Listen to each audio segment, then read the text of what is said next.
राधा वल्लभ श्री हरिवंश, राधा वल्लभ श्री हरिवंश। नारायणं नमस्कृत्यं नरं च नरोत्तमं देवी सरस्वती व्यासं ततो जयमुदीरये।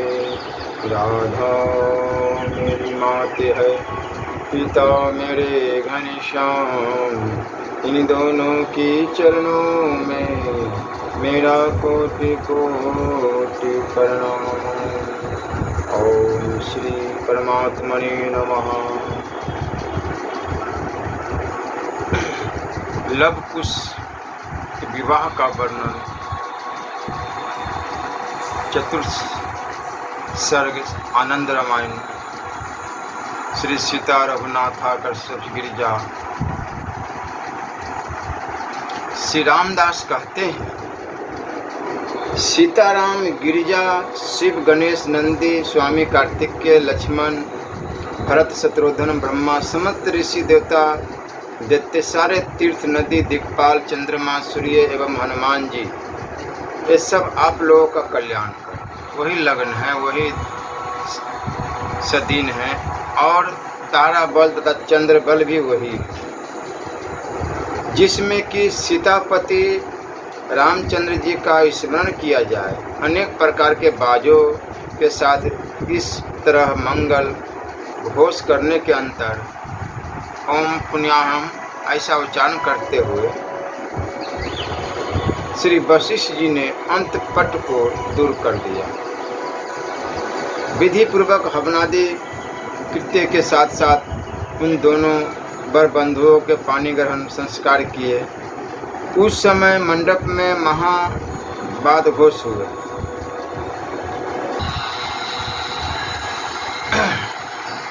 महावाद घोष हुए। व्यवसाय, नाची, मागध और बंदी जनों के स्तुति पाठ हो और गाने गाए गए। उस समय उन दोनों राजाओं राम और भूरिकृति ने अनेक प्रकार के दान दिए। दोनों संबंधी उस समय बड़े आनंदित थे। तदंतर दोनों बालक अपनी अपनी स्त्री को कमर पर बिठलाकर सीता, उर्मिला आदि को साथ भोजनशाला गए। वहाँ उन्होंने शिव पार्वती की पूजा की और अग्रचिंतन विधि संपन्न की। तब सब स्त्रियों से विस्तृत चंपिका के साथ बैठकर कुश ने और सुमित के साथ लव ने भोजन किया, क्योंकि शास्त्र कहना है कि उपनयन संस्कार में माता के साथ एवं विवाह में अपनी स्त्री के साथ बैठकर वर भोजन करे और किसी के संग नहीं। यदि किसी और के साथ भोजन करे तो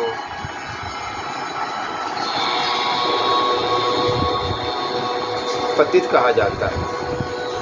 उधर राम भी अपने भाइयों, पूर्ववासियों, संबंधियों और राजाओं के साथ महाराज भूरिकृति के भवन में गए और वहां भोजन किया। उसी तरह सीता ने भी स्त्रियों के साथ जाकर भूरिकृति की बहुओं के प्रार्थना करने पर उन्हीं के यहाँ भोजन किया। इसके पश्चात राजा भूरिकृति ने विचित्र प्रकार के उत्सव किए। उन दोनों बालकों ने स्त्रियों के कहने से माता के पास बैठ तथा अपनी सास आदि से बेष्टिक होकर अपनी स्त्रियों की वंदना की। उस समय वह वर वधू अतिशय प्रसन्न होकर मंद मंद मुस्कान कर रहे थे। रात के पीले प्रकाश में बड़े सुंदर दिखते थे। इसके बाद उन दोनों बहुओं ने कुमकुम से रंगे हुए अपने चरण पति के गोद में रख दिए। इस तरह नाना प्रकार के उत्सवों के साथ 3 दिन बीते। चौथे दिन रात्रि के समय बांस के बने पात्रों में दीपक रखकर लव कुश की आरती की गई। उस समय भी उनकी सुंदरता देखने ही योग्य थी। इसके अनंतर वे दोनों बालक अपनी अपनी स्त्री को पीठ पर बिठाकर तांडव नृत्य करने लगे। माता, सास यादी स्त्रियां मंडप में बैठी यह कौतुक देख रही थी। महाराज भूरिकीर्ति ने अपने दोनों जमाताओं को खूब दहेज आदि भी दिए।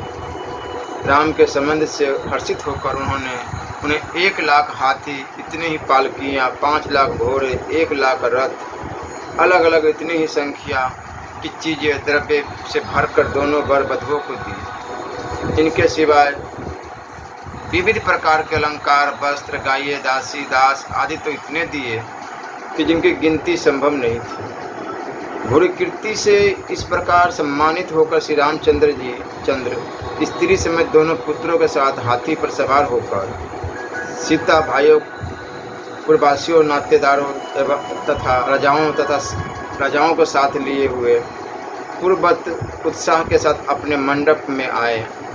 इसके अनंतर राम ने उस बटपुरी में 1 मास बिताया। वहाँ वे कभी कभी नौका पर बैठकर सीता के साथ समुद्र की सैर करते थे। इसके बाद उन्होंने दोनों पुतोहुओं के साथ आनंदपूर्वक अपनी पुरी को प्रस्थान किया। उधर अयोध्या में जब विजय ने, जिसको राम नगरी की रक्षा के लिए छोड़ आए थे, राम के आगमन की बात सुनी तो उसने ध्वजा, पताका, तोरण आदि से नगरी को खूब सजाया। एक श्रेष्ठ हाथी को आगे करके राम का मंत्री विजय राम की अफगानी करने जा पहुंचा। इसके अनंतर जबकि विविध प्रकार के बाजे बज रहे थे, तब राम अपने पुत्रों, सुहृदों, जनों, पतोहुओं की सेना, पूर्ववासियों तथा सीता का साथ पुरी में प्रवेश हुए। उस समय नटों ने नाच रही थी और मागध तथा बंदीजन स्तुति कर रहे थे। अपनी अपनी पत्नी के साथ दोनों बालक कुश और लव हाथी पर बैठे हुए थे। सुशोभित हो रहे थे और मार्ग में नगर की महिलाएं उन पर फूल बरसा रही थी। इस तरह बड़े उत्साह के साथ वे अपने राजभवन में पहुंचे। वहां उन्होंने दोनों बच्चों के हाथों लक्ष्मी का पूजन कराया और अनेक तरह के दान दिए। उस समय राम ने अपने संबंधियों, समस्त पूर्ववासियों, मित्रोजन, पदवासियों और राजाओं से लेकर साधारण छेनी वाले चंडालों तक का नाना प्रकार के वस्त्रों और आभूषणों से सत्कार करके सबको प्रसन्न किया। इसके पश्चात महाराज भूरिकीर्ति के मंत्रियों तथा सेना की पूजा करके उन्हें विदा किया। इसके बाद जनपदवासियों, संबंधियों, बांडों तथा विभीषण आदि मित्रों का वस्त्र, भूषण, वाहन आदि के दान से सम्मानित करके अपने अपने नगर को जाने की आज्ञा दी। इस प्रकार राम के आदर सत्कार को स्वीकार करके उन लोगों ने भी धन से राम की पूजा की और अपने अपने देश को लौटे। इसके बाद राम, सीता, पुत्रों एवं पुत्र वधुओं के साथ रहते हुए बहुत दिनों तक धर्मानुकूल राज्य करते रहे। तदंतर सावन की अमावस्या से लेकर वर्ष में 16 बड़े बड़े त्योहारों और उत्साह के दिनों में महाराज भूरिकीर्ति अंतपुर समेत राम को अपने यहाँ सादर बुलाते थे। वहाँ पहुँचने पर वस्त्र, अलंकार आदि समर्पण करके श्री राम की पूजा करते थे। कुछ दिन राम वहाँ रहकर फिर अयोध्या चले जाते हैं और बुलावा आने पर फिर पहुँच जाया करते थे। हे विष्णुदास, अब मैं तुम्हें वर्ष के उन 16 दिनों को बतलाता हूँ जिनकी चर्चा अभी की है, उन्हें सुन लो। सावन मास की अमावस्या, भाद्रपद शुक्ल पक्ष की चतुर्दशी, कुवार की विजयादशमी और दीपावली के आगे पीछे वाले 4 दिन बड़े महत्व के होते हैं। मार्गशीर्ष के शुक्ल पक्ष की पंचमी तथा षष्ठी, मकर संक्रांति, रथ सप्तमी और चैत्र शुक्ल की हुताशनी प्रतिपदा भी बड़ी पवित्र तिथि होती है। अक्षय तृतीया, ज्येष्ठ की पूर्णिमा और सावन की शुक्ल पक्ष की नाग पंचमी, ये वर्ष के 16 दिन उत्तम है। यही संवत्सर के बड़े बड़े उत्सव दिवस माने गए। इन्हीं दिनों बुरी कीर्ति सब परिवार राम को अपने यहाँ बुलाकर पूजन करते थे। हे शिष्य, जैसा कि मैंने आज के बहुत दिनों पहले कुश तथा लव का विवाह वृत्तांत सुना था, उसी तरह वर्णन किया। इसके आगे जब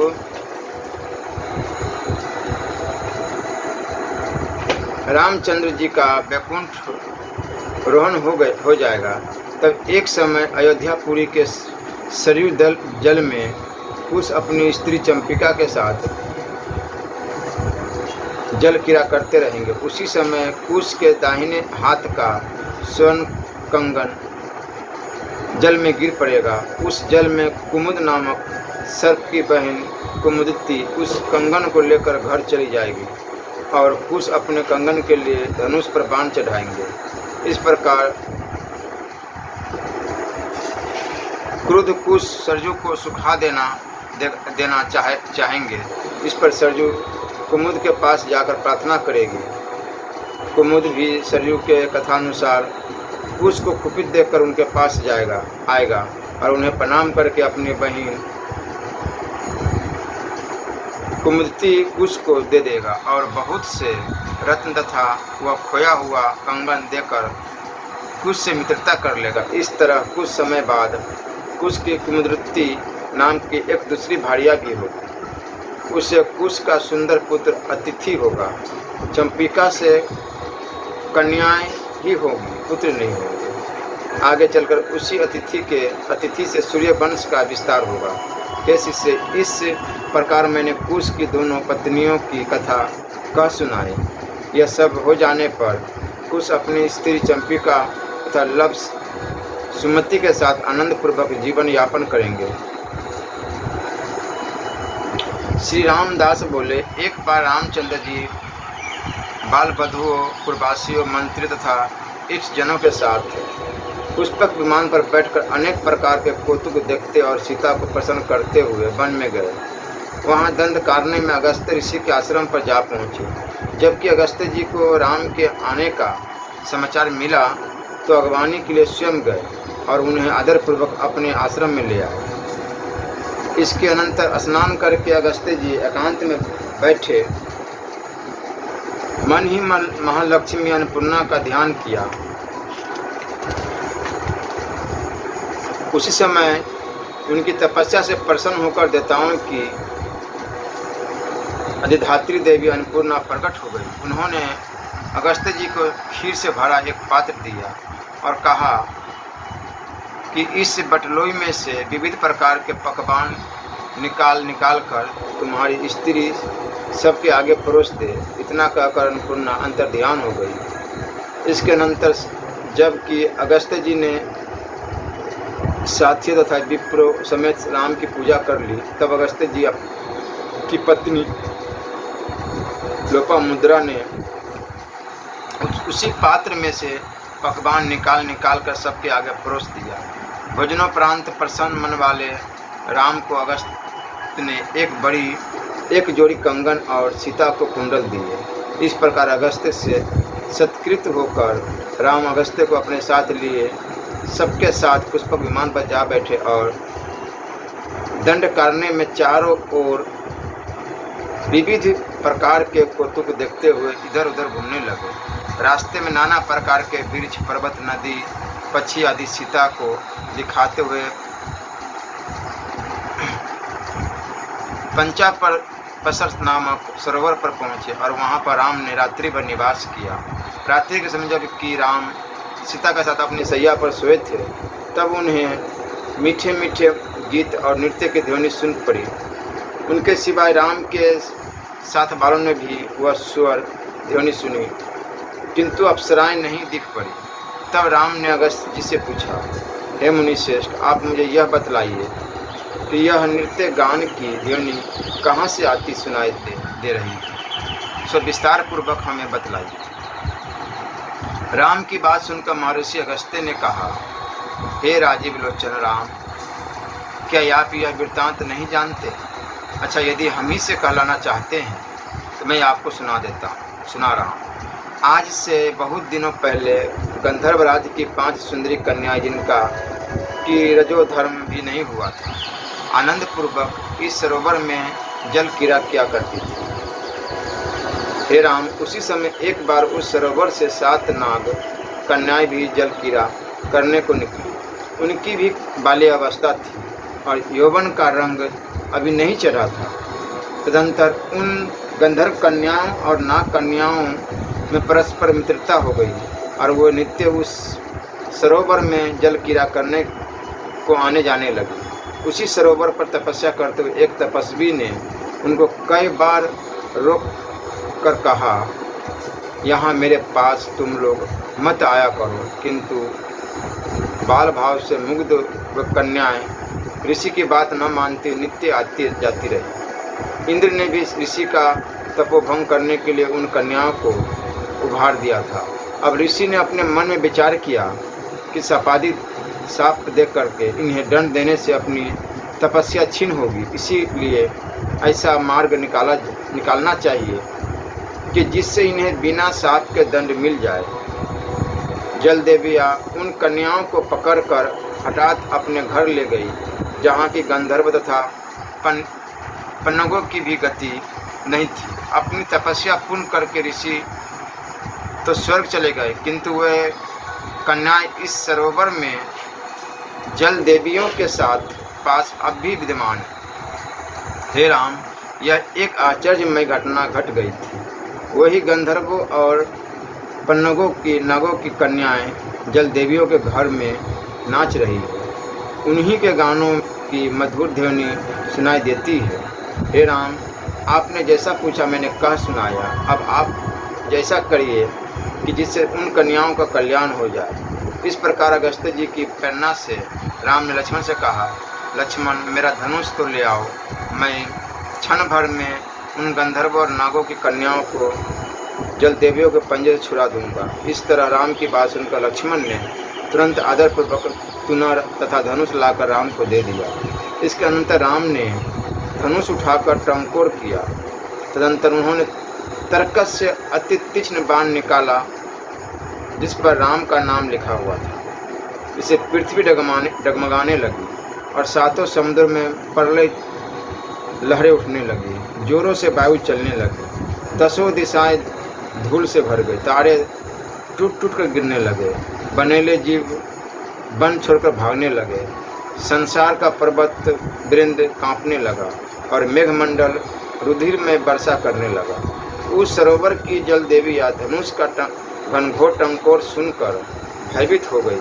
वह तुरंत उन 12 कन्याओं को अपने साथ लिए बाहर आई और प्रणाम करके दिव्य अलंकारों से विभूषित उन कन्याओं को उन्होंने राम को सौंप दिया। वे सब इस प्रकार स्तुति करने लगे, जिन्होंने कहा है कि महाबाहो राम, हमने जो अपराध किया है सो आप क्षमा कर दे हम पर। इन बाणों को आप मत छोड़िए। अब तक आपके सूर्य वंश में स्त्रियों पर शास्त्र का प्रहार करने वाला कोई भी नहीं हुआ है। आपने भी उस समय गंगा जी के किनारे सीता को लिए जाती हुई पृथ्वी इसीलिए रक्षा की थी कि वह स्त्री थी। इसके सिवाय आपने जो तरका पर शस्त्र छोड़ा, उसका कारण यह था कि वह ब्रह्मघातिनी थी। उसे तो आपने ब्राह्मणों के कल्याणार्थ में मारा था। उनकी ऐसी विनीत बातें सुनी तो मुस्कुराकर राम ने अपने बाण को फिर तरकस में रख लिया। इसके बाद उन जल देवियों से पूजित राम ने प्रसन्न होकर उनसे कहा कि अब तुम लोग अपने स्थान को जाओ।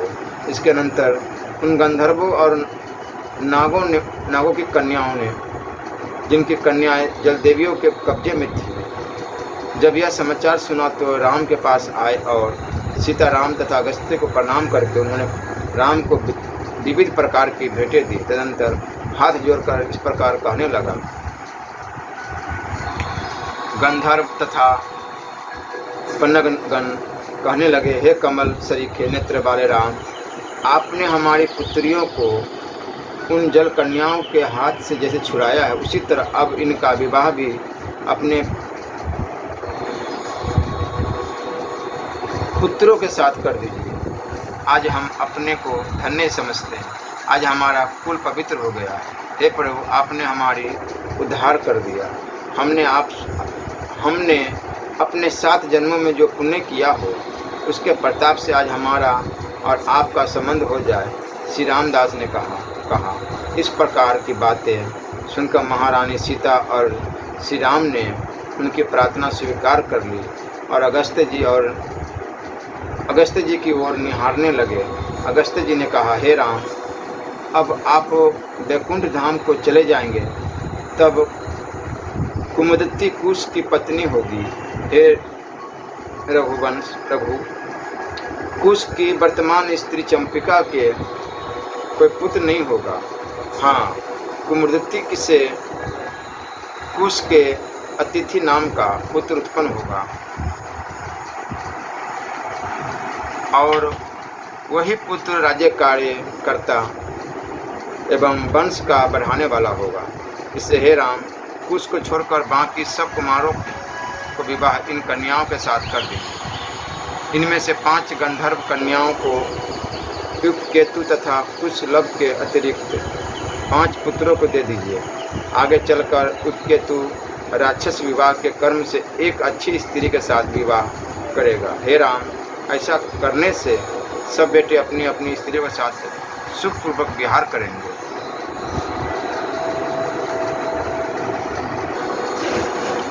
उनके पौत्र परपौत्र आदि भी होंगे।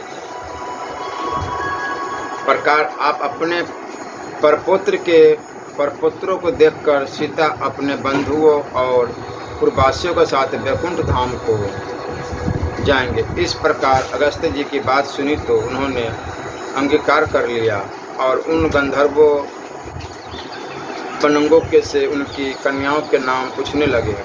गंधर्व राजा अपनी 5 कन्याओं का नाम बतलाते हुए बोले, चंद्रिका, चंद्रबदना, चंचला, चपला और चला, ये इनके नाम हैं। कन्याओं का नाम सुनकर राम उनकी ओर देखने लगे।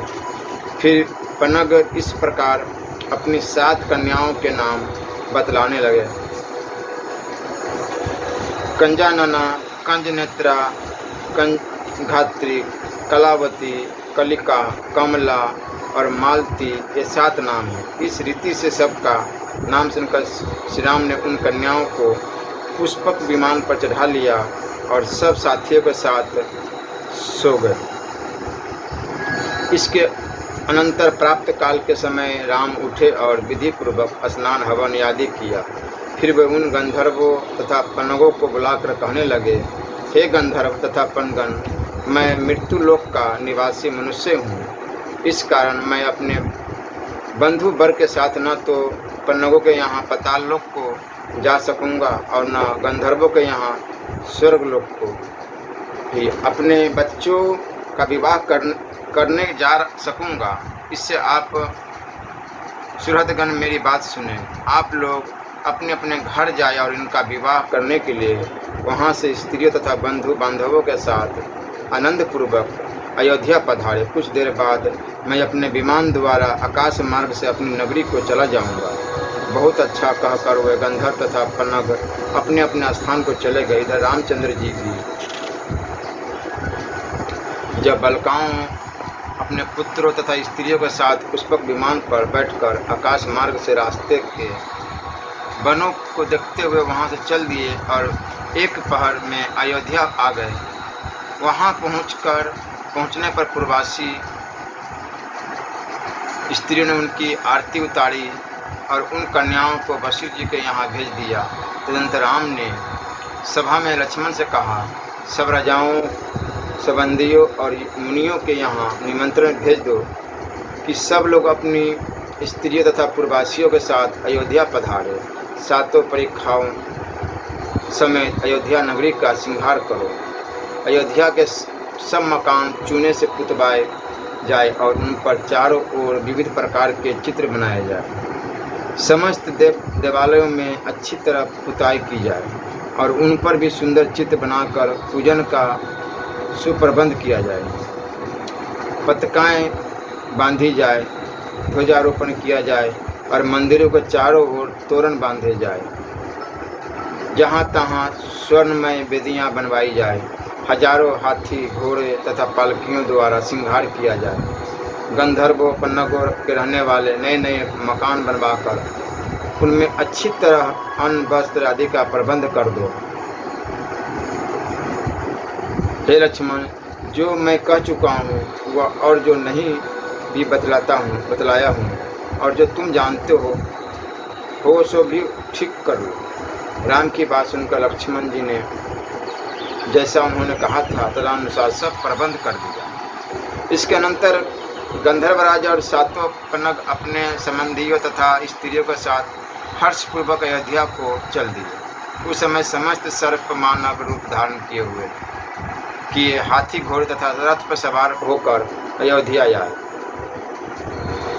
गंधर्व भी अपनी विशाल सेना के साथ साकेतपुर आज पहुँचे। इसके बाद जब श्री रामचंद्र जी ने सुना कि वे लोग अयोध्या आ गए हैं तो विविध प्रकार के बाजे और नाच के साथ नगरी में ले आए और खूब लंबे चौड़े भवन में उनको ठहराया। इसके अनंतर एक समय राम सब लोगों के साथ सभा में बैठे तो वशिष्ठ तथा अनेक ज्योतिषियों को बुलाया और विवाह के लिए अलग अलग मुहूर्त अच्छी तरह विचार करने को कहा। ज्योतिषियों ने राम के आज्ञानुसार अतिशय सुखदायी मुहूर्त विचार कर कहा कि एक पक्ष बीतने पर वैशाख मास में 2 मुहूर्त है, एक पक्ष के अनंतर ज्येष्ठ मास में भी 2 मुहूर्त है। मुहूर्त मार्गशीर्ष में 3 मुहूर्त, माघ में और 3 ही मुहूर्त फागुन में बतलाया है। इस तरह उन 12 कन्याओं के विवाह की लगन बन गई।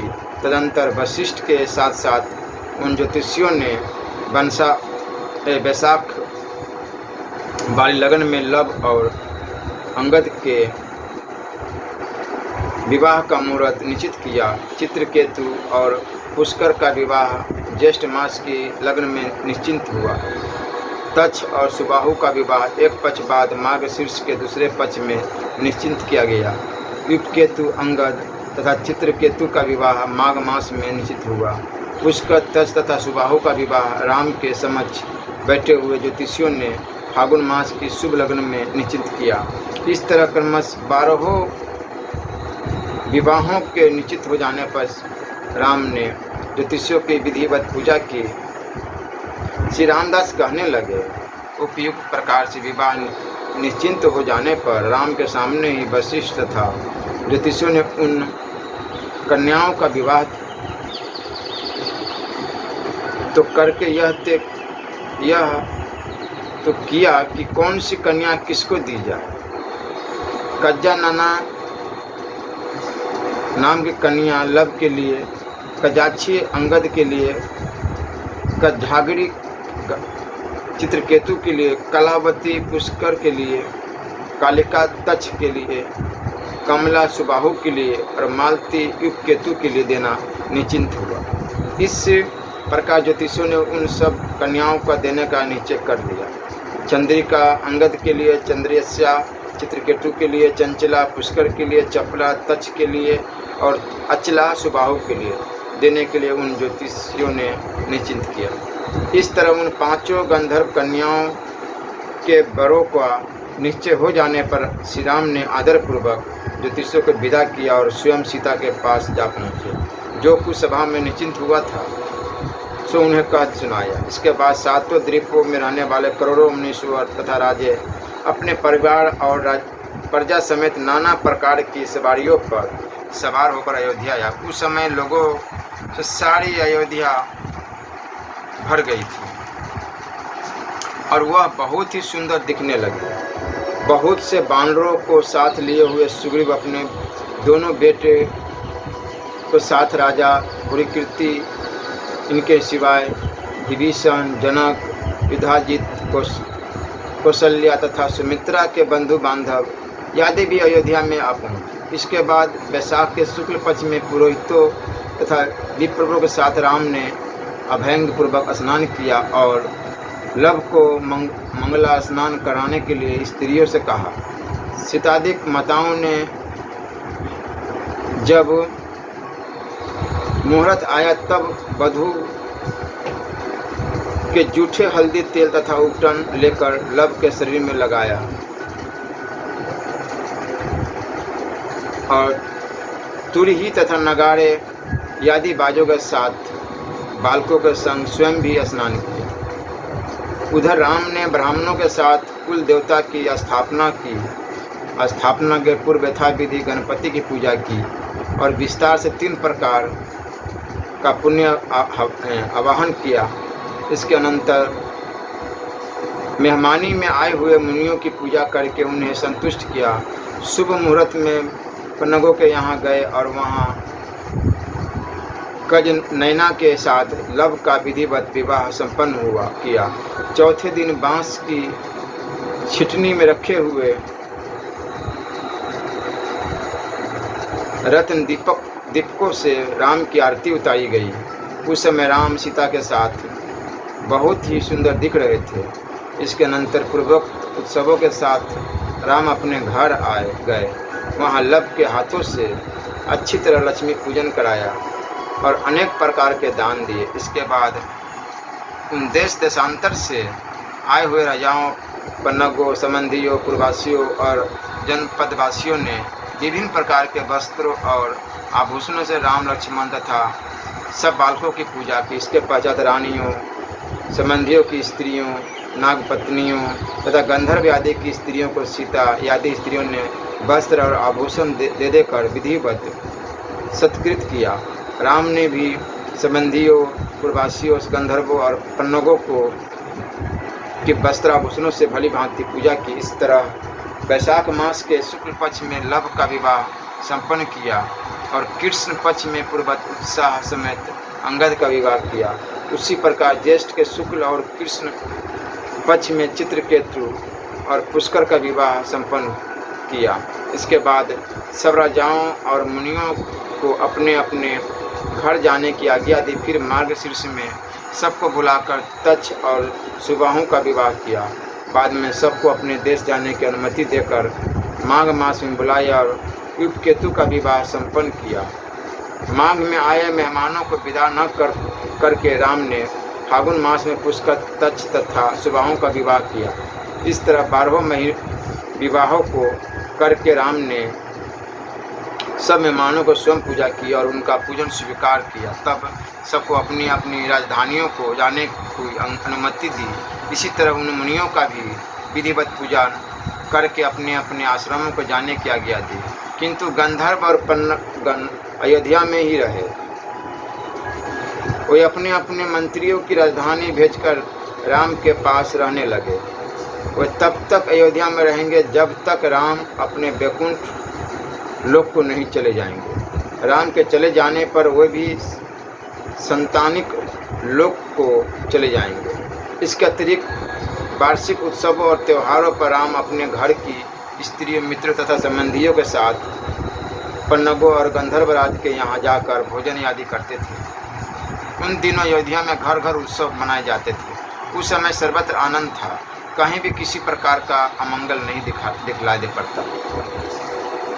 इसके पश्चात श्री राम ने उन 12 पुत्रों के लिए अलग अलग घर बनवाए और विधिवत शांति पाठ करा के उनको अपनी अपनी स्त्रियों के साथ उन घरों में बसा दिया।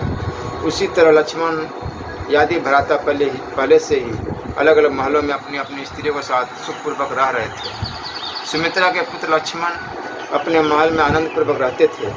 केकई 1 महीना भरत के यहाँ और 1 महीना शत्रुघ्न के यहाँ रहा करती थी। इस तरह अपने दोनों पुत्रों के साथ रहती हुई वह सुख से समय बिता रही थी। कौशल्या सीता का सेवा ग्रहण करती हुई राम के महलों में रहती थी।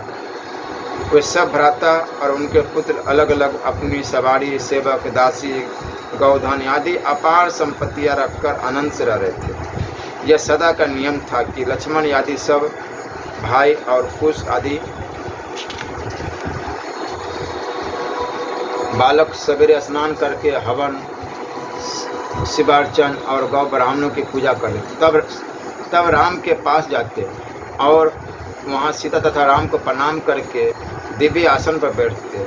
उसी तरह उनकी स्त्रियां भी सवेरे स्नान और दुर्गा पूजन से निवृत्त होकर सीता के पास जाती, उन्हें प्रणाम करती और आज्ञा पाकर दिव्य आसनों पर बैठती थी। इसके बाद वह सब लोग गुरु वशिष्ठ के मुख से पुराणों की कथा सुनकर अपने भवनों को जाया करते थे।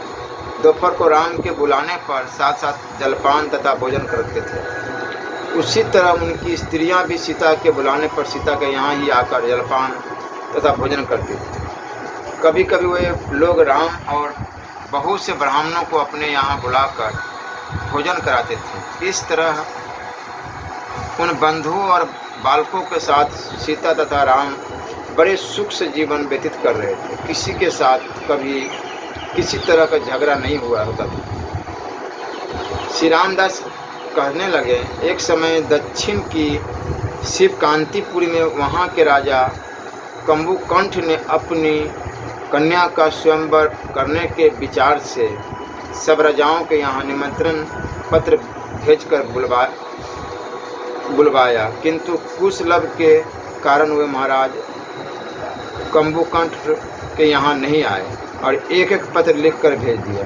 कंबुकंठ ने एक एक करके सब राजाओं को पत्र भेज देखा। उन सब पत्रों में एक ही चर्चा थी, वह यह कि यदि श्री रामचंद्र के लड़के तुम्हारे स्वयंवर में न आए तो हम सब जम्बूद्वीप के राजे तुम्हारे यहाँ आएंगे, अन्यथा नहीं। राजा कंबुकंठ ने उनके अभिप्राय समझकर श्री रामचंद्र जी के पास निमंत्रण न भेजकर बाकी सब राजाओं को बुलाया। कंबुकंठ को स्वयं भी वह बात याद आ गई कि राम के पुत्रों ने चंपिका और सुमिति के स्वयंवर में सबसे बैर कर लिया। इसके अनंतर जब सब राजाओं ने यह सुन लिया कि राम नहीं आए, तब वह कंबुकंठ के यहाँ पहुँचे। उधर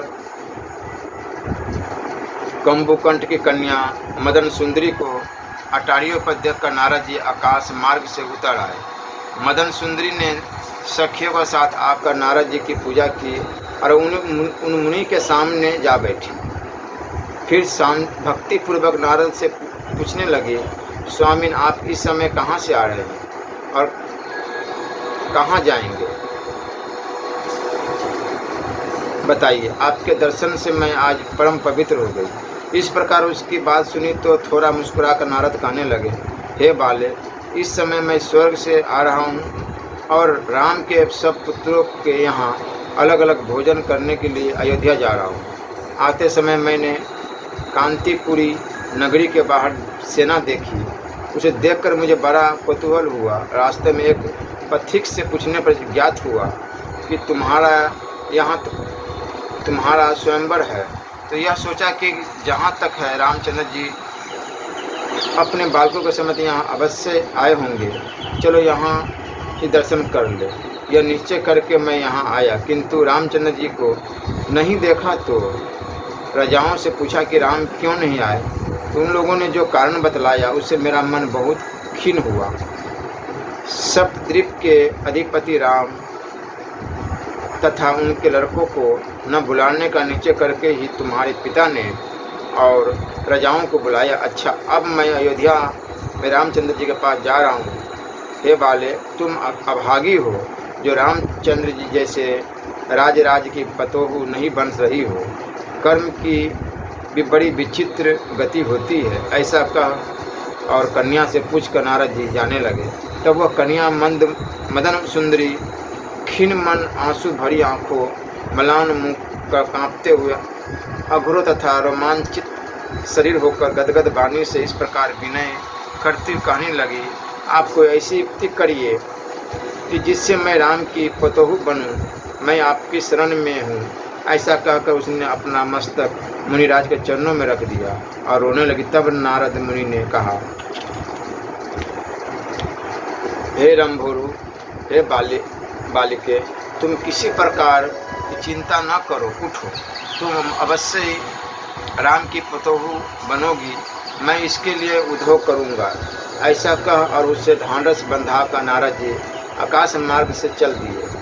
इसी समय युगकेतु रथ पर बैठकर अयोध्या से निकले और रास्ते के वनों को देखते हुए तमसा नदी के किनारे पहुँचे। उस समय थोड़ी सी सेना उनके साथ थी। उसके साथ उपकेतु ने तमसा में स्नान किया और संध्या वंदन करने को बैठे ही थे कि नारद जी को देखा। तब उनको प्रणाम करके सादर पूजन किया। इसके बाद नारद मुनि ने विस्तार पूर्वक उस कन्या मदन सुंदरी का सारा वृत्तांत कहा। उसे सुनकर क्रोध और घबराहट से पूर्ण होकर उपकेतु ने कहा, हे मुने, इस समय जो सब राजे राम से द्वेष बुद्धि और घबराहट से पूर्ण होकर उपकेतु ने कहा कि जितने भी वहाँ राजा आए हुए हैं वो द्वेष करते हैं श्री राम से, तो उनके लिए अनर्थकारी सिद्ध होगी। कंबुकंठ आदि राजाओं का बल मैं संग्राम भूमि में पहुंचकर देखता हूँ। हे मुनिराज, मैं आपकी कृपा से उन सबको जीतकर मदन सुंदरी को ले आता हूँ। ऐसा कहकर उपकेतु अपनी सेना के साथ 5वें दिन कांतिपुरी में पहुँचे और नारद जी की प्रसन्नता पूर्वक राम का दर्शन करने के लिए अयोध्या चले गए। वहाँ पहुँचे पर श्री राम ने प्रेम से नारद जी का पूजन करके भोजन का निमंत्रण दिया। जब भोजन का समय हुआ तब उपकेतु को न देखकर श्री राम लक्ष्मण से कहा कि इस समय उपकेतु नहीं दिखाई देता। हे लक्ष्मण, और बालकाओं के साथ उसे भी भोजन करने के लिए बुलाओ। राम के आज्ञा अनुसार लक्ष्मण मालती के पास पहुँचे और उपकेतु को पूछा। उसने कहा कि वे अपने साथ थोड़ी सी सेना लेकर वन को गए।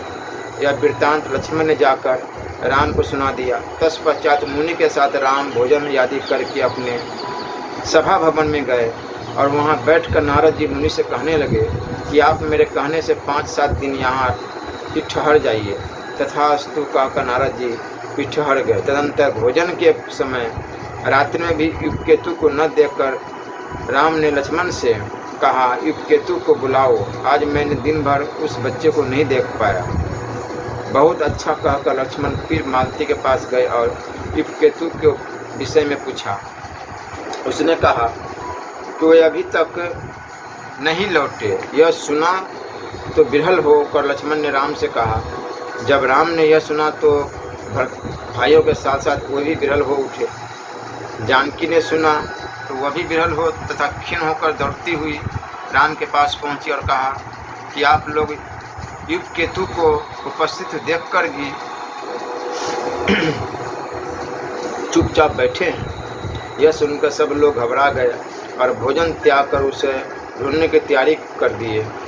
इस प्रकार सबको व्याकुल देखकर नारद जी ने राम से कांतिपुरी का वृत्तांत बतलाया और उपकेतु के प्रस्थान की भी बात का सुनाई।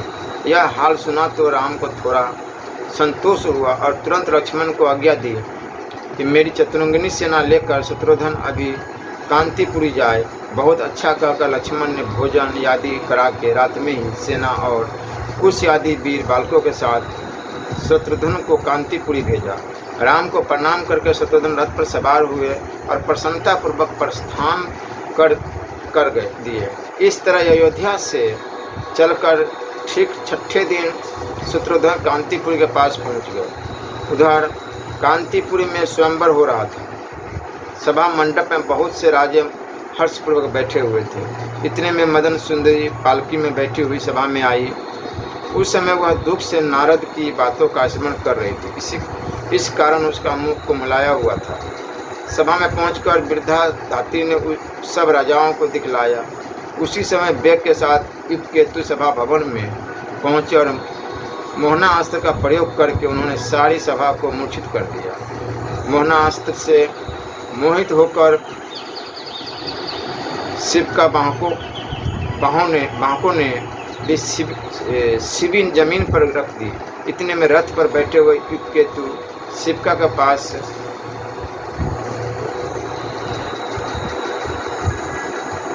पहुँचे और मदन सुंदरी का हाथ पकड़कर अपना नाम बताया, जिससे वह बहुत प्रसन्न हुई और वीर उपकेतु को वर कर उसने उनके गले में वह नवरत्न वनमाला डाल दी। तब प्रसन्न होकर उपकेतु ने मदन सुंदरी को रथ में बैठा लिया। तब कांतिपुरी से बाहर निकलकर वे एक स्थान पर रुक गए। वहाँ पर उन्होंने मदन सुंदरी से कहा कि अब तुम किसी प्रकार का भय न करो, मैं सब राजाओं को जीत कर तुम्हारे साथ अयोध्यापुरी चलूँगा। केतु की बात सुनकर उसने कहा, वे राजे बहुत से हैं और तुम अकेले हो, तुम्हारे साथ सेना भी थोड़ी सी है, और देखो ना, उनकी असंख्य सेना चारों ओर पड़ी हुई है। ऐसी अवस्था में युद्ध कैसे करोगे? आज तुम संग्राम न करो, मुझे शीघ्र अयोध्या पहुंचा दो और वहां से रामचंद्र जी की विशाल सेना लेकर आओ, तब युद्ध करो। हे प्रभु, ऐसे समय साहस करना ठीक नहीं है, मैं बार बार यही विनती करती हूँ। इस प्रकार मदन सुंदरी की बात सुनकर उन्होंने उसे आश्वासन दिया और मोहनास्त्र का संवरण कर लिया। जब उन राजाओं ने स्त्रियों के मुख से सुना कि शत्रुघ्न के पुत्र केतु ने मदन सुंदरी का हरण किया है, तो अपने अपने रथों पर सवार होकर बड़ी बड़ी सेना लिए बड़ी वेग के साथ लड़ने के लिए निकल पड़े। एक तो सुमति और चंद्रिका के बढ़ने का ही बैर उन लोगों के मन में था ही, दूसरे अब मदन सुंदरी के हरण से उनके हृदय को और भी ठेस लगी। फिर क्या था, शत्रुघ्न के रथ के पहियों का रास्ता देखते हुए चले और थोड़ी ही दूर शत्रु के रथ के पहियों का रास्ता देखते हुए चले। थोड़ी ही दूर जाकर उन्होंने देखा कि केतु मदन सुंदरी के साथ बैठा है और उसके गले में वनमाला पड़ी हुई है। देखते ही सब राजाओं ने एक साथ उस वीर बालक पर कितने ही शस्त्रों का प्रहार कर दिया। केतु ने भी वेग के साथ अपने धनुष का टंकोर किया और बाव्यम अस्त्र का प्रयोग करके उन सब राजाओं को रथ वाहन तथा सेना समेत उड़ाकर दूर फेंक दिया। महाराज कंबुकंठ भी पूर्व बैर का स्मरण करके विशेषकर इस समय बैर बस अपनी कन्या का हरण देखकर अपनी सेना के साथ केतु से युद्ध करने के लिए दुंदुभि का घोष करते हुए निकल पड़े। केतु ने भी जब दुंदुभि की गर्जना सुनी तो कांतिपुरी के उत्तरी द्वार पर पहुँचे और अपने धनुष का टंकोर करके उस पर एक उत्तम सर का संघान किया। उस पुरद्वार से जो योद्धा निकले उनको अपने बाणों से केतु बराबर मारते जाते थे। इसे थोड़ी ही देर में वह द्वार मृतकों से भर गया। इस तरह केतु का पराक्रम देखकर राजा कंबुकंठ स्वयं अपने रथ पर सवार होकर उन सबों को रोकते हुए बची हुई सेना के साथ केतु के सामने जा पहुँचे और क्रोध में भरकर उन्होंने कहा, अब तू मेरे साथ संग्राम कर। अरे जड़, इन मच्छरों को मारकर क्या तू अपने पुरुष को पुरुष मानता है? ऐसा कहकर कंबुकंठ ने 3 बाणों से केतु पर प्रहार किया। उन बाणों को अपनी ओर आते देखकर केतु ने अपने 9 बाणों से कंबुकंठ के बाणों को धनुष, सारथी, ध्वजा, कवच और मुकुटों को काट डाला और घोड़ों को भी मार गिराया। तब कंबुकंठ पैदल ही गदा लेकर दौड़ पड़े। केतु ने अपने बाणों से उनकी गदा को भी 1000 टुकड़े कर दिए। इसके बाद कंबुकंठ ने केतु की छाती पर कठोर घुसा मारा। तब जाकर केतु ने अपने ससुर कंबुकंठ को रथ की ध्वजा में बांध दिया और सिर काटने के लिए वेग के साथ तलवार उठाई। इस तरह सिर काटने उद्यत हुए एवं हाथ में खड्ग लिए केतु को देखकर मदन सुंदरी ने प्रणाम किया और आंखों में आंसू भरकर कहा, हे प्रभु, मेरे पिता कंबुकंठ को आप क्यों मारना चाहते हैं? पहले ही गरास में मक्खी गिर पड़ने के समान आपने सुख के स्थान में इस दुखदायी कर्म को क्यों अपनाया? आप मेरी बात मानकर इन्हें मत मारिए। मैं आपसे यही प्रार्थना करती हूँ, यही कहती हूँ। मदन सुंदरी विकल हो गई, उसका उत्साह नष्ट हो गया था, वह काँप रही थी और नेत्रों से आंसू की धाराएं बहाती जा रही थी। इस प्रकार मदन सुंदरी की बात सुनकर केतु मुस्कुराए और खड्ग फेंककर अपने सारथी को रथ चलाने का संकेत किया। वे अपनी सेना के साथ अयोध्यापुरी की ओर चले ही थे कि इतने में आगे से दुदुम्बिक का घोष सुनाई पड़ा। अब अपना धनुष संभाल कर सोचने लगे कि आगे से यह किसकी सेना आ रही है। यह सोचकर उन्होंने अपने नाम से अंकित एक बाण वेगपूर्वक छोड़ा।